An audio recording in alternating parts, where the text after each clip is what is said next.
10 दिसंबर 2024 मंगलवार।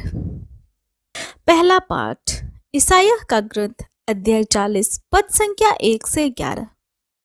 तुम्हारा ईश्वर यह कहता है, मेरी प्रजा को संतावना दो, संतावना दो। यरूशलेम को ढाढ़स बंधाओ और पुकार कर कहो कि उसकी विपत्ति के दिन समाप्त हो गए हैं और उसके पाप का प्रायश्चित हो चुका है। प्रभु ईश्वर के हाथ से उसे सभी अपराधों का पूरा पूरा दंड मिल चुका है। यह आवाज आ रही है, निर्जन प्रदेश में प्रभु का मार्ग तैयार करो, हमारे ईश्वर के लिए मैदान में रास्ता सीधा कर दो। हर एक घाटी भर दी जाए, हर एक पहाड़ और पहाड़ी समतल की जाए, खड़ी चट्टान को मैदान और कगार को घाटी बना दिया जाए। तब प्रभु ईश्वर की महिमा प्रकट हो जाएगी और सब शरीरधारी उसे देखेंगे, क्योंकि प्रभु ने ऐसा ही कहा है। मुझे एक वाणी यह कहते हुए सुनाई पड़ी, पुकार कर सुनाओ। और मैंने यह कहा, मैं क्या सुनाऊं?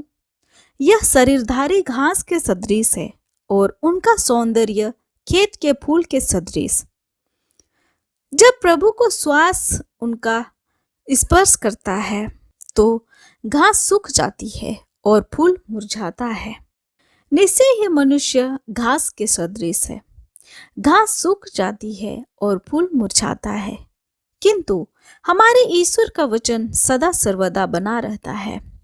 सिय्योन को शुभ संदेश सुनाने वाले, ऊंचे पहाड़ पर चढ़ो। यरूशलेम को शुभ संदेश सुनाने वाले, अपनी आवाज ऊंची कर दो। निडर होकर यूदा के नगरों से पुकार कर यह कहो, यही तुम्हारा ईश्वर है। देखो, प्रभु ईश्वर सामर्थ्य के साथ आ रहा है। वह सब कुछ अपने अधीन कर लेगा। वह अपना पुरस्कार अपने साथ ला रहा है और उनका विजयोपहार भी उसके साथ है। वह गडेरिया की तरह अपना रेवड़ चराता है। वह मेमना को उठाकर अपनी छाती से लगा लेता है और दूध पिलाने वाली भेड़ें धीरे धीरे ले चलता है। यह प्रभु की वाणी है। ईश्वर को धन्यवाद। संत मती के अनुसार आज का पवित्र सुसमाचार अध्याय 18 पद संख्या 12 से 24। तुम्हारा क्या विचार है? यदि किसी के 100 भेड़ हो और उनमें से एक भी भटक जाए, तो क्या वह उन 99 भेड़ों की पहाड़ी पर छोड़कर उस भटकी हुई को खोजने नहीं जाएगा? यदि वह उसे पाए तो मैं विश्वास दिलाता हूं कि उसे उन 99 की अपेक्षा जो भटकी नहीं थी, उस भीड़ के कारण अधिक आनंद होगा। इसी तरह मेरा स्वर्गीय पिता नहीं चाहता कि उन नन्हों में से एक भी खो जाए।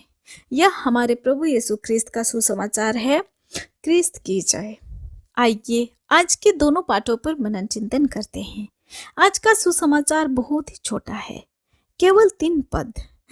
फिर भी इन पदों में यीशु का एक शक्तिशाली संदेश है।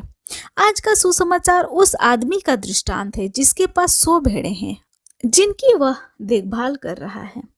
भेड़ों में से एक भटक जाती है। जैसे कि हम जानते हैं, चरवाहा 99 भेड़ों को छोड़कर खोई हुए भेड़ की तलाश में निकल पड़ता है। हम जानते हैं कि यीशु चरवाहा है और हम भेड़ें। अपने जीवन में कभी कभी हम भी चरवाहे और झुंड से भटक जाते हैं।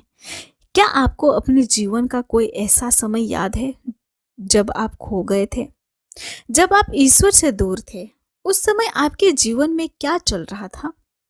एक क्षण रुके और उन दिनों या महीनों को प्रतिबिंब करें। यीशु हमें तब तक खोजता है जब तक वह हमें ढूंढ नहीं लेता। यीशु हमें ढूंढना या हमारे लौटने की लालसा कभी नहीं छोड़ते हैं। आमीन। आप सभी को जय यीशु।